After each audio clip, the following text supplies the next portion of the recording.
Hello, I am back, as I said I would be, to go through the next chapters of the book of Numbers. And I decided we would do this as a live stream.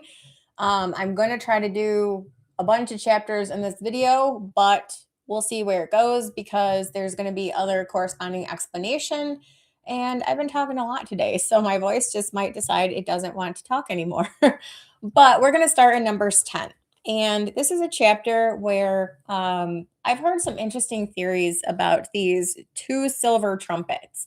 Not to get into what they are, but it very clearly tells you what the uses for the silver trumpets are.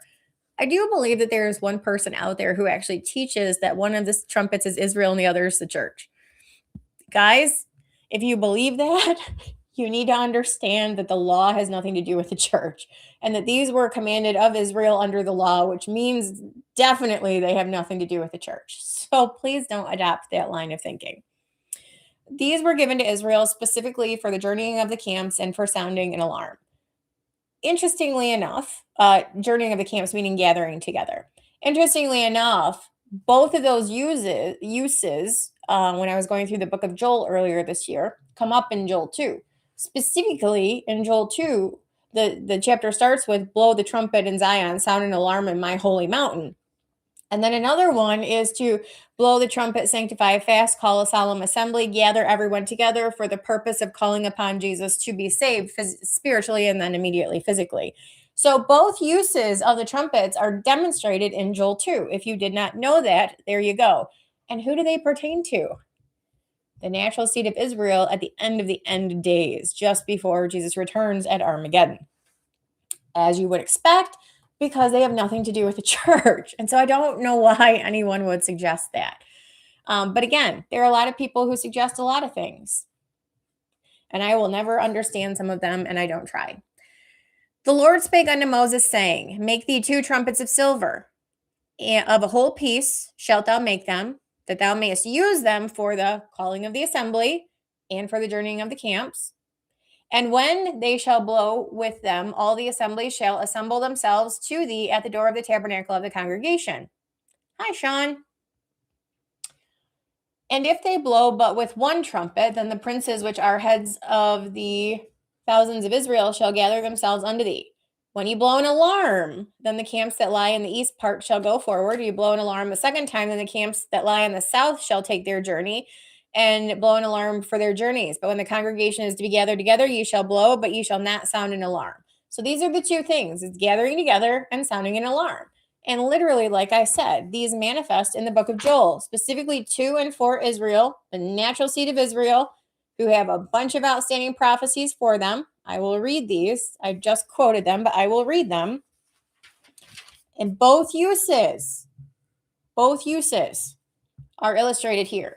Joel 2:1, blow the trumpet in Zion and sound an alarm in my holy mountain. Let all the inhabitants of the earth tremble, for the day of the Lord cometh, for it is nigh at hand. Yeah, like literally, it's about to occur. Jesus is about to come back. And then you actually see the blowing of the trumpet for the purpose of gathering to call the assembly together, all of Israel, for the purpose of crying out to him to save them, which is the salvation of the Jewish nation. Blow the trumpet in Zion. This is verse 15 of the same chapter. Sanctify a fast, call a solemn assembly, gather the people, all of them. Then the Lord will be jealous for his land and pity his people. Yes, he's coming back to remove the beast and his army and destroy all of them and come back and restore Israel, give them a double portion, set up shop in the kingdom. This is literally what Joel 2 is about, is a demonstration of both times where Israel is commanded to use said trumpets to sound an alarm and to gather together. If you didn't know that, now you do. Continuing along in Numbers 10. The sons of Aaron, the priests, shall blow with the trumpets, and they shall be to you for an ordinance forever throughout your generations. And if you go to war in your land against the enemy that oppresseth you, then you shall blow an alarm with the trumpets, and ye shall be remembered before the Lord your God, and ye shall be saved from your enemies. Also in the day of your gladness and the solemn days and in the beginning of your months, ye shall blow with the trumpets over your burnt offerings and over your sacrifices of your peace offerings. We just talked about that in the Romans video. That they may be to you for a memorial before your God. I am the Lord your God. And it came to pass on the 20th day of the second month in the second year that the cloud was taken up off the tabernacle of the testimony. We talked about this in a previous chapter of Numbers earlier, where when the cloud was on the tabernacle, resting on the tabernacle, they were to stay in their tents and leave. But when the cloud ascended off of the tabernacle, that meant that they were to pick up shop and move, to journey through Sinai. So you're going to see examples of them following the instruction that the Lord gave. So it came to pass that the cloud was taken up from off the tabernacle of the testimony. So the children of Israel took their journey out of the wilderness of Sinai, and the cloud rested in the wilderness of Paran. And they took their journey according to the commandment of the Lord by the hand of Moses. Again, it had to do with when the cloud rested upon the tabernacle, they stayed. And when it ascended off of the tabernacle, they moved. In the first place went the standard of the camp of the children of Judah according to their armies. And over his host was the captain of his army. The names, I will not pronounce them because I can't. Hi, Brooke. Over the host of the children of Issachar was his person, and over the host of the tribe of the children of Zebulun was his person. So this goes back to what we learned earlier, where to go first was the tribes on the three tribes on the east, or were the three tribes on the east, which was, maybe I'll just show that again for those of you who may not have seen it earlier. And so we can just correspond it to, please hold. I don't want to assume you all know what I'm talking about. Hopefully you saw the other videos. The first two in the series for sure went through this, but if you did not, I will just show it again. This is from my Revelation study, and as I mentioned before, one of these is courtesy of Mr. Dr. Missler. Where is it? Okay. So in my Revelation study, it's toward the end in the Revelation 21 chapters. So if you guys would be kind enough to show me if you can see this on your screen, I'm showing it right now. So let me know if you would not mind, when you can see that.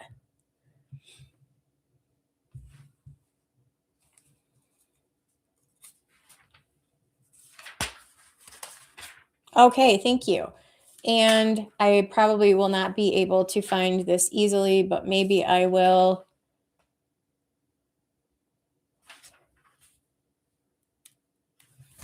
I'll just look it up on Bible Gateway first.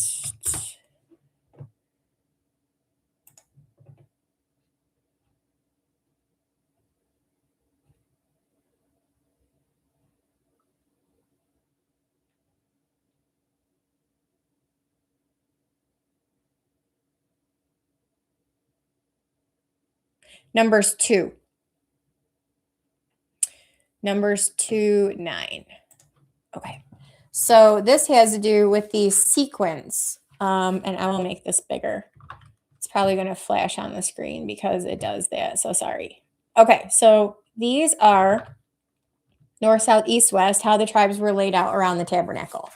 On the east, we just saw reference to Judah and Issachar and Benjamin. Or Judah and Issachar and Zebulun. I can't read. Cool. When in Numbers 2, we went through this earlier. All that were numbered in the camp of Judah were 100,000, 4,000, 6,000, and 400 throughout their armies. These shall first set forth. So when the camp starts moving on the east, those three tribes go first, which is what we were just told. And then the south, they go second. Those three tribes, Simeon, Reuben, Gad. And then on the west, those three tribes, Ephraim, Manasseh, Benjamin, those go third. And then north, which is Asher, Dan, and Naphtali, those bring up the rear. So just to kind of give you a visual, if you missed that earlier, we did go through that. And now you're just seeing evidence of that as they actually move, who goes first. Well, according to the way that the command was given in a prior chapter. So just to explain that a little bit.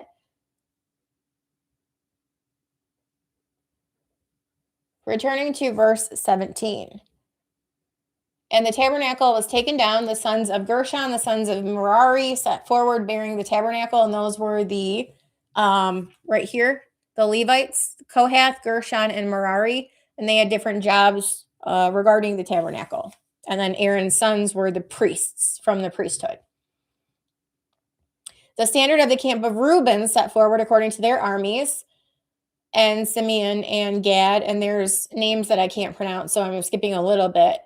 But they set up second, and the Kohathites set forward bearing the sanctuary, and the others did set up the tabernacle against they came. And the standard of the camp next set forth, which is those who are listed in the west, Ephraim and Manasseh and Benjamin.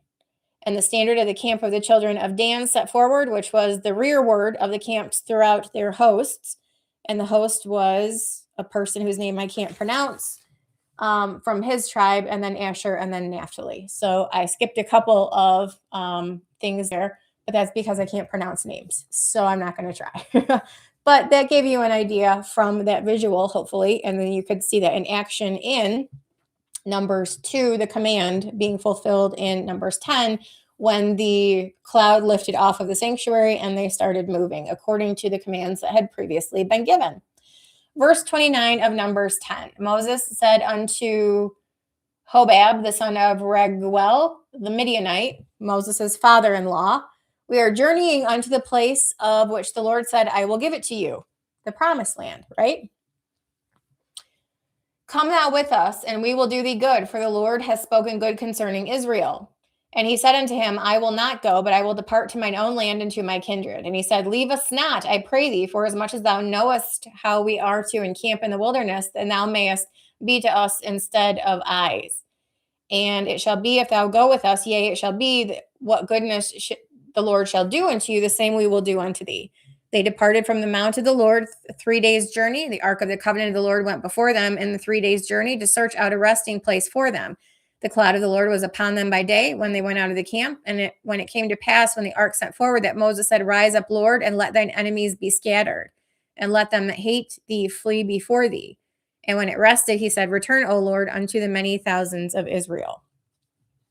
So now we encounter the beginning of the stiff-necked, hard-hearted Israelites being restless, unfaithful, disobedient, and God acting upon it immediately to stifle. And people might adopt feelings about this, about how harshly he dealt with Israel. But we look at this from the perspective of they had literally just been brought out of Egypt by miracles. He had been demonstrating miracles with the angel of the Lord protecting them, pillar of cloud by day, pillar of fire by night, defeating the Egyptian army with the crossing of the Red Sea. He provided the manna for them every day. He descended on Mount Sinai. There were voices of angels. Like, there's all of this supernatural activity. And we live without all of that, and we accept it by faith. How much more would our faith be strengthened if we had that? I question these things. And maybe it's the thing of you don't have it, so you can't take it for granted. But if you did, as these people did, they obviously took it for granted. I don't know. I don't understand the mindset here. But it's a lot easier for me to sit in these shoes and be like, what were these people thinking? I wasn't them. I don't know. And I guess I should just be grateful that I wasn't them back then and couldn't be this way and didn't experience these things, because my life is probably way better now than it would have been back then. But I think it's just easier to like sit in judgment of these people and be like, what were they doing? Like, how good did they have it? In all of these supernatural actions, and they dealt directly with God. Moses dealt directly with God. Like, they were so close to him. And we long for what they had, and we don't have it. And they did. And look what they did with it when they had it. And I think it just kind of like boggles my mind a little bit. But again, it's a lot easier to sit here in judgment of actions that you don't understand when you don't know what you would have done. And so just be grateful that, that you weren't among that group, right? But here's where we get to the crux of some of the beginning of some of the issues in the wilderness, is when they start getting rowdy and restless. And it goes back to the thing of like, why was God so harsh? Well, because he had to be. These were millions of people in close quarters. And if you don't stifle it when it starts, it's going to spread really rapidly. And then we're going to have a massive problem on your hands. That part I've kind of often wondered about was like, why was he so harsh? But at the same time, you need to be, because otherwise the natives are going to get away from you and they're going to create even more of a problem. So you stop it in its tracks, assuming they're receptive. Numbers 11. When the people complained, it displeased the Lord. The Lord heard it, and his anger was kindled, and the fire of the Lord burnt among them and consumed them that were in the uttermost parts of the camp. When the people cried unto Moses, and when Moses prayed unto the Lord, the fire was quenched. It's kind of like, how much do I need to do for you guys? And yet you still complain. Because you can ask someone for something. Like if you're discontent, you can have a conversation with someone, and you don't need to complain. You can just have a dialogue. These people never went to the dialogue part. They never said, "Hey, Moses, we were wondering if maybe you could ask God for this." It's like, it's okay if he says no, but maybe you could just ask and see what he says. No, they're just complaining. Just complaining. Just jumped right to the complaining. There was literally no gratitude here at all. So that's the part that he probably got upset about. He called the name of the place a Hebrew name, which means burning, because the fire of the Lord burnt among them. And the mixed multitude that was among them fell a lusting. And the children of Israel also wept again and said, "Who shall give us flesh to eat? We remember the fish which we did eat in Egypt freely, the cucumbers, the melons, the leeks, the onions, and the garlic. And now our soul is dried away. There is nothing at all besides this manna before our eyes." And yet he provides it daily. It means all you have to do is pick it up and use it and eat it. You don't have to go search for it. Like, he's literally just dropping it in your laps. Dropping it in your laps. The manna was as coriander seed, and the color thereof as the color of bdellium. I don't know what that means, but I could Google it, but I'm not going to. And the people went about and gathered it and ground it in mills or beat it in a mortar and baked it in pans and made cakes of it. And the taste of it was as the taste of fresh oil. So by all accounts, it was very good. And when the dew fell upon the camp in the night, the manna fell upon it. Then Moses heard the people weep throughout their families, every man at the door of his tent. And the anger of the Lord was kindled greatly. Moses also was displeased. And Moses said unto the Lord, "Wherefore hast thou afflicted thy servant? And wherefore have I not found favor in thy sight that thou layest the burden of all this people upon me?" He's like, I got to deal with your complaining. Do you hate me? Oh, poor Moses. Everyone's complaining. He's complaining about the complainers. "Have I conceived all this people? Have I begotten them that thou shouldest say unto me, carry them in thy bosom as a nursing father beareth a sucking child unto the land which thou swearest unto the fathers?" He's like, all these toddlers running around are driving me crazy. What did I do to deserve this? "Whence should I have flesh to give unto all these people? For they weep unto me, saying, give us flesh that we may eat." So they wanted meat instead of just the manna. "I am not able to bear all this people alone, because it is too heavy for me. And if thou deal thus with me, kill me, I pray thee, out of hand, if I have found favor in thy sight, and let me not see my wretchedness." He's a little bit dramatic. No name dropping, David. I'm actually going to delete these because I would never recommend that dude. So, just a reminder, no name dropping, please. But Moses is, it reads very dramatically. So maybe, I mean, obviously I wasn't there in the situation to know how much they were complaining and like beating down his door with complaints and weeping. They were so upset.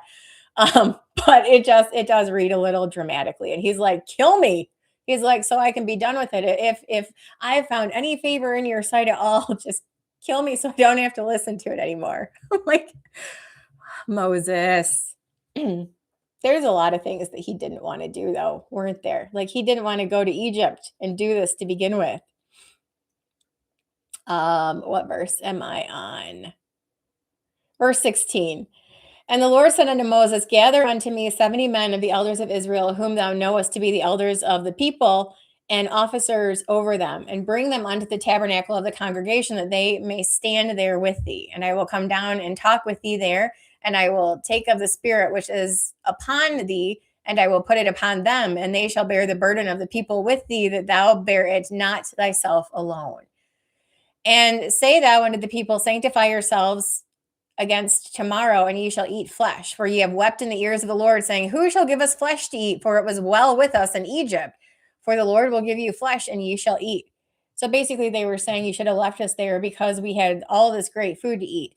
Never mind that they were in bondage and servitude and treated harshly and very badly by the slaves, but apparently they just had good food. So it's like, why'd you bring us here to give us stuff that's worse than what we had? Send us back. No. So the Lord says, ye shall not eat 1 day, nor 2 days, nor 5 days, neither 10 days, nor 20 days, but even a whole month, until it comes out at your nostrils.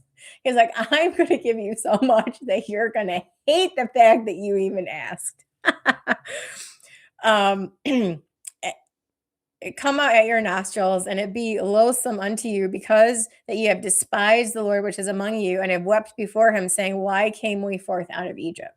So they're basically throwing the gift that God gave them of delivering them from their bondage in his face and saying, what we had there was so much better. Really? Was it? Okay. And Moses said, the people among whom I am are 600,000 footmen, and thou hast said, I will give them flesh that they may eat a whole month. Shall the flocks and the herds be slain for them to suffice them? Or shall all the fish of the sea be gathered together for them to suffice them? So he's like 600,000 males. These were just the ones of fighting age that were counted among, on that chart that I showed you, among all of the 12 tribes. Those were just the men of 20 years old and 20 years old and older, of, like I said, fighting age, eligible for like army service. It had nothing to do with women and children. That was just the men. So he's like, how are you going to feed all of these people meat for a whole month till it's loathsome to them? Are you going to take from the flock that we already have? Or like, what are you going to do? The Lord said unto Moses, is the Lord's hand waxed short? He's like, what do you think? I'm incapable here? Thou shalt see now whether my word shall come to pass unto thee or not. And Moses went out and told the people the words of the Lord, and gathered the 70 men and the elders of the people, and set them around about the tabernacle. The Lord came down in a cloud and spake unto him, and took the spirit that was upon him, and gave it to the 70 elders. And it came to pass that when the spirit rested upon them, they prophesied and did not cease. But there remained 2 of the men in the camp. The name of one was Eldad, and the other was Medad. And the spirit rested upon them, and they were of them that were written, but went not out into the tabernacle. They prophesied in the camp. And there ran a young man and told Moses and said, Eldad and Medad do prophesy in the camp. Joshua the son of Nun, the servant of Moses, one of his young men, answered and said, my Lord Moses, forbid them. Make them stop. And Moses said unto him, enviest thou for my sake? Would God that all the Lord's people were prophets, and that the Lord would put his spirit upon them. Moses gat him in the camp, and he and the elders of Israel. And there went forth a wind from the Lord, and brought quails from the sea, and let them fall by the camp, as it were a day's journey on this side, and as it were a day's journey on the other side, round about the camp, and as it were 2 cubits high on the face of the earth. So around the whole camp surrounded 2 cubits high quail. The people stood up all that day and all that night, all the next day, and gathered the quails. He that gathered least gathered 10 omers. I don't know how much that is, but you can Google it. And they spread them all abroad for themselves round about the camp. And while there was flesh yet between their teeth, ere it was chewed, the wrath of the Lord was kindled upon the people, and the Lord smote the people with a very great plague. He called the name of the place a Hebrew word that I don't understand, because they buried the people that lusted. So people died. People died because they murmured against the Lord. And the people journeyed from that place unto Hazeroth, and abode at Hazeroth. So people are experiencing being on the wrong side of God because they're going about in the wrong way, being, I guess, faithless, disobedient, murmuring against him. It's not even a lack of gratitude. It's just they're starting to be bad. Now it's not just the people, it's Miriam herself, which is Moses' sister, which is, I don't know. I guess you just expect better of Moses' family, right? Or I guess I would, but whatever. Miriam and Aaron spake against Moses because of the Ethiopian woman who he had married, for he had married an Ethiopian woman, a Cushite. And they said, hath the Lord indeed spoken only by Moses? Hath he not spoken also by us? And the Lord heard it. So basically, they were trying to elevate themselves. Is Moses so special? We're special too. Now the man Moses was very rich, excuse me, was very meek above all the men which were upon the face of the earth. The Lord spake suddenly unto Moses and unto Aaron and unto Miriam, come out ye three unto the tabernacle of the congregation, and they three came out. The Lord came down in a pillar of cloud and stood in the door of the tabernacle and called Aaron and Miriam, and they both came forth. They were speaking against Moses' wife. He said, hear now my words, that there be a prophet among you. I, the Lord, will make myself known unto him in a vision, and will speak unto him in a dream. My servant Moses is not so, who is faithful in all my house. With him I will speak mouth to mouth, even apparently, not in dark speeches. The similitude of the Lord shall he behold. Wherefore, when were ye not afraid to speak against my servant Moses?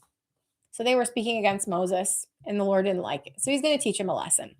The anger of the Lord was kindled against them, and he departed. The cloud departed from off the tabernacle, and behold, Miriam became leprous, white as snow. And Aaron looked upon Miriam, behold, she was leprous. Maybe don't talk about God's prophet, God's servant, the one who's literally leading them out of Egypt and in the wilderness and doing all these things and being the intercessor and setting up all of these things for Israel to worship the Lord according to God's commandments and like setting them up for success. He's doing everything possible to set these people up for success. And they're like, we don't like you. We're better than you. Can't we be just as good? And it's like, no, because God assigned it a certain way. So maybe we should just defer to God because he's God. Aaron said to Moses, alas, my Lord, I beseech thee, lay not the sin upon us wherein we have done foolishly and wherein we have sinned. Let her not be as one dead, of whom the flesh is half consumed when he cometh out of his mother's womb. Moses cried unto the Lord, saying, heal her now, O God, I beseech thee. And the Lord said unto Moses, if her father had spit in her face, should she not be ashamed 7 days? So it's the whole uncleanness thing. There were specifically based on certain conditions, there was a period of uncleanness. So he said, let her be shut out from the camp 7 days, which is what they did for leprous people, send them away from the other people so they can't infect everyone. And after that, let her be received in again. Miriam was shut out from the camp 7 days, and the people journeyed not till Miriam was brought in again. And afterward, the people were moved from Hazeroth and pitched in the wilderness of Paran. So it's basically like the Lord using these as teaching examples. You don't want to get on his bad side. Numbers 13.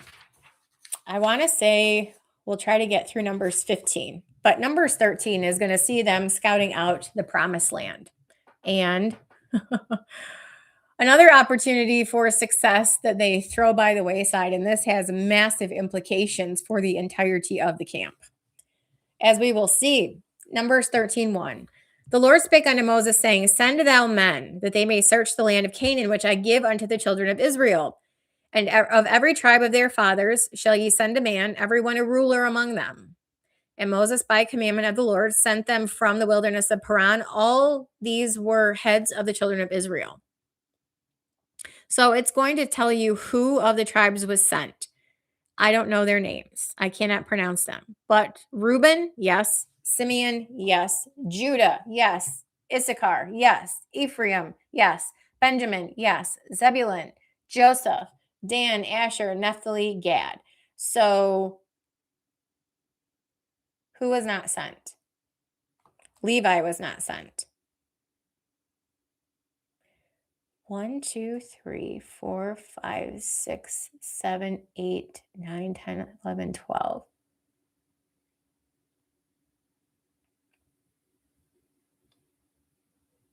I'm not sure who else seems to be missing.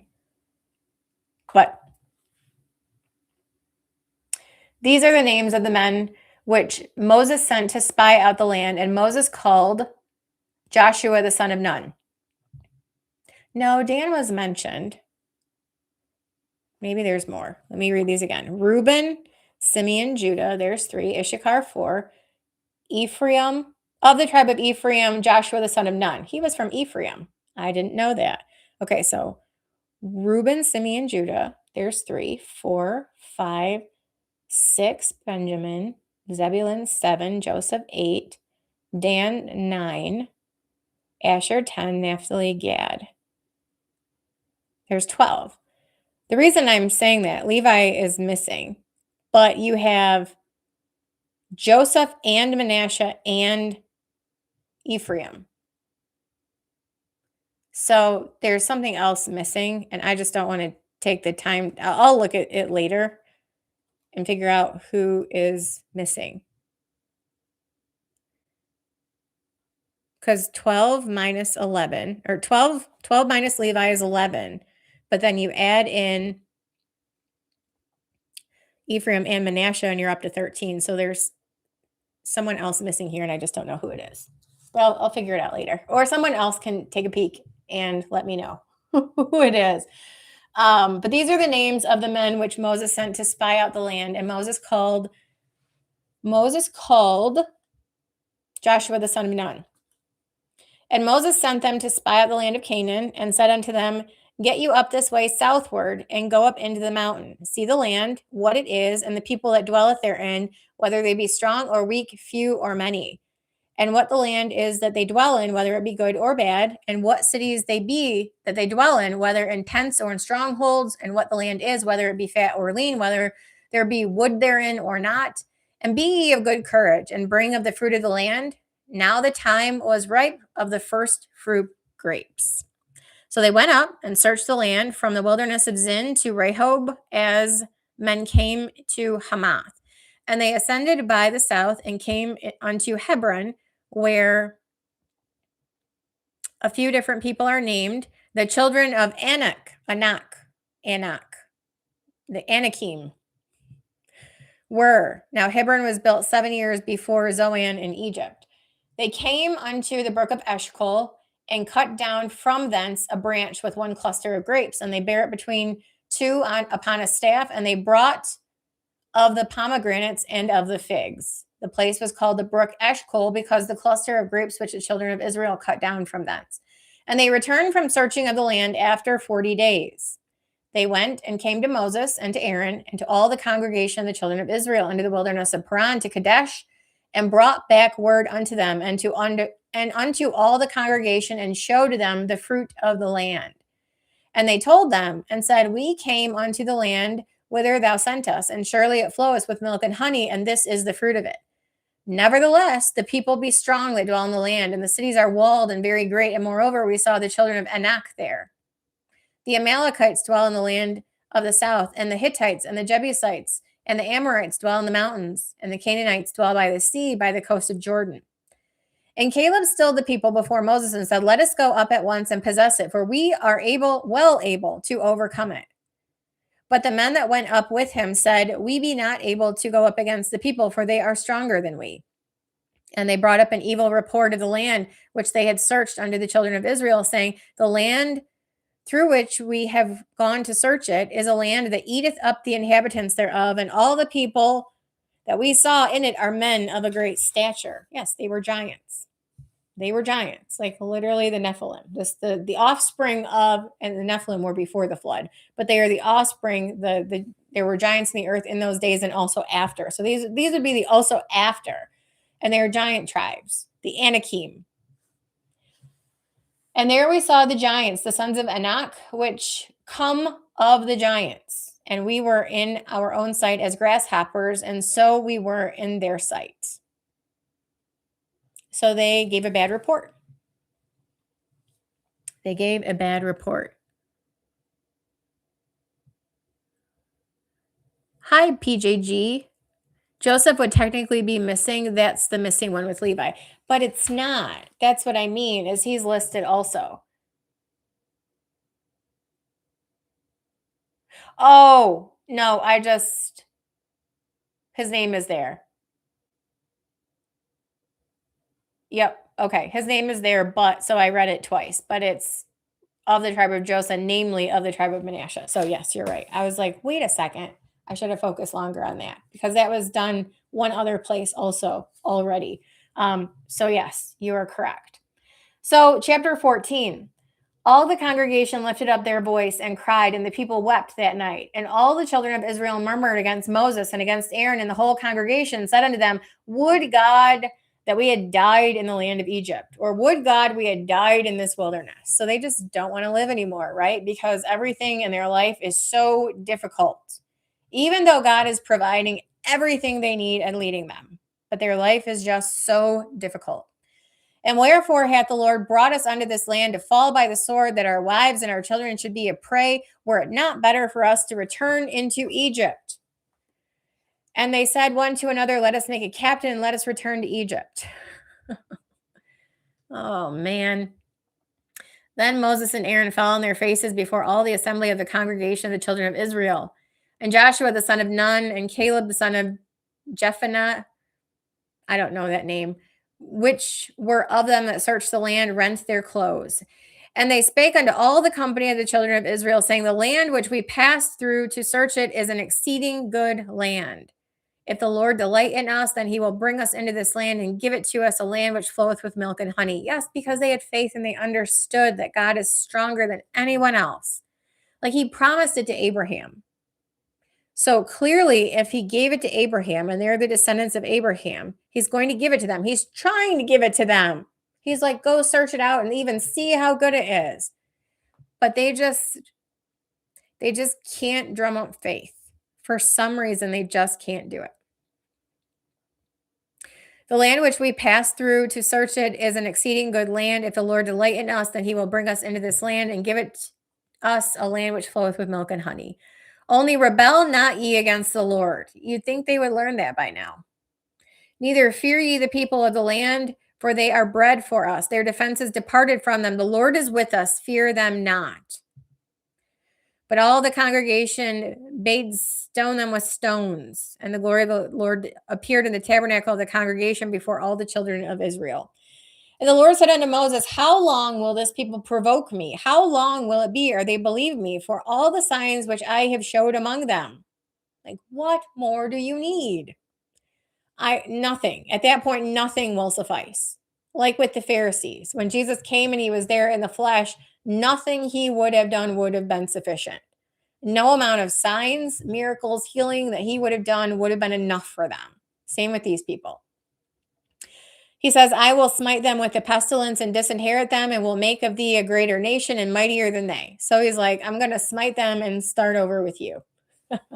Moses said unto the Lord, then the Egyptians shall hear it, for they brought us up this people and thy might from among them. And they will tell it to the inhabitants of the land, for they have heard that thou, Lord, art among this people, that thou, Lord, art seen face to face, and that thy cloud standeth over them, and that thou goest before them by daytime in a pillar of cloud and in a pillar of fire by night. Now, if thou shalt kill all this people as one man, the nations which have heard the fame of thee will speak, saying, because the Lord was not able to bring this people into the land which he sware unto them, therefore he has slain them in the wilderness. So Moses is interceding on behalf of the people, saying, Lord, everybody already knows the good that you're doing. So if you do that, they're all going to know, and you're essentially going to be weakened in their eyes. So he says, and now I beseech thee, let the power of my Lord be great, according as thou hast spoken, saying, the Lord is long suffering and of great mercy, forgiving iniquity and transgression, and by no means clearing the guilty, visiting the iniquity of the fathers upon the children unto the third and fourth generation. Pardon, I beseech thee, the iniquity of this people, according unto the greatness of thy mercy, and as thou hast forgiven this people from Egypt, even until now. The Lord said, I have pardoned according to thy word, but as truly as I live, all the earth shall be filled with the glory of the Lord. because all those men which have seen my glory and my miracles, which I did in Egypt and in the wilderness, and have tempted me now these 10 times and have not hearkened to my voice, surely they will not see the land which I swear unto their fathers, neither shall any of them that provoked me see it. But my servant Caleb, because he had another spirit with him and hath followed me fully, him will I bring into the land whereunto he went, and his seed shall possess it. Now the Amalekites and the Canaanites dwell in the valley. Tomorrow turn you and get you into the wilderness by the way of the Red Sea. And the Lord spake unto Moses and unto Aaron, saying, How long shall I bear with this evil congregation which murmur against me? I have heard the murmurings of the children of Israel, which they murmur against me. Say unto them, As truly as I live, saith the Lord, as ye have spoken in mine ears, so will I do to you. Your carcasses shall fall in this wilderness. And all that were numbered of you, according to the whole number from 20 years old and upward, which have murmured against me, doubtless ye shall not come into the land concerning which I swear to you to make you dwell therein, save Caleb and Joshua, the son of Nun. But your little ones, which ye said should be a prey, them will I bring in, and they shall know the land which ye have despised. But as for you, your carcasses, they shall fall in this wilderness, and your children shall wander in the wilderness 40 years and bear your whoredoms, your unfaithfulness, until your carcasses be wasted in the wilderness. So here is where they are, I would say condemned, but cursed to wander for 40 years because of it's a year for a day that they gave a bad report. After the number of days in which ye search the land, even 40 days, each day for a year shall ye bear your iniquities, even 40 years, and ye shall know my breach of promise. I, the Lord, have said, I will surely do it unto all this evil congregation that are gathered together against me. In this wilderness they shall be consumed, and there shall they die. And the men which Moses sent to search the land, who returned and made all the congregation to murmur against him by bringing up a slander upon the land, even those men that did bring up the evil report upon the land died by the plague before the Lord. But Joshua the son of Nun and Caleb, which were of the men that went to search the land, still lived. And Moses told these sayings unto all the children of Israel, and the people mourned greatly. Yep, no doubt. That's what you get, right? The Lord rose up early in the morning and gat them up into the top of the mountain, saying, Lo, we be here, and we will go up into the place where the Lord hath promised, for we have sinned. And Moses said, Wherefore now do ye transgress the commandment of the Lord, but it shall not prosper? Go not up, for the Lord is not among you, but ye be not smitten before your enemies. Sorry. Go.